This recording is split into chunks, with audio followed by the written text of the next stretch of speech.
I first noticed the design gap within Sacramento actually my senior year of college. I noticed that a lot of my peers in my senior year of the graphic design program have never done any freelancing, and trying to get a job straight out of college without any real world experience is really hard in today's creative economy within Sacramento. I think for a lot of student designers, there's two main problems that we see. We see a lot just them being too busy, not having enough time to take on real world projects. And we see a lot of them just not knowing that that's an option, or not doing freelancing, or not taking those paths, mostly because it's very understated the value that it takes on.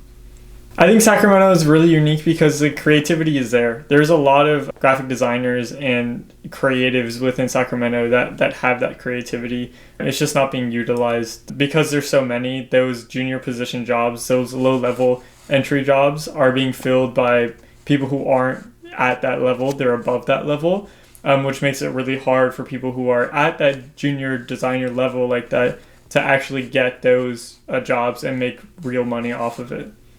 I think the tipping point for me to say that we needed site to become a real thing, me in my senior year of college, looking around at my peers, they all were just very worried about the future and where they were going to go and what jobs they were going to do.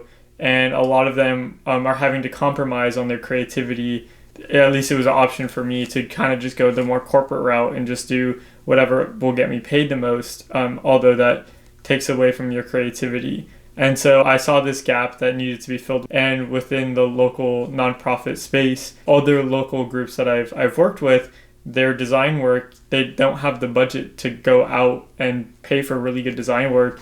And there's nothing in between that they can afford. So they're kind of just stuck with nothing. Site is connecting graphic design students with local nonprofits and small organizations that make a difference. We are trying to close the gap. I went through a curated program at Sacramento State, and a lot of those students were ready to do freelance work very early on, not just after graduating. And I think there's a value in that hasn't been taken advantage of, especially because those designers need real work. And I think it's really important that those designers aren't not getting paid for their work.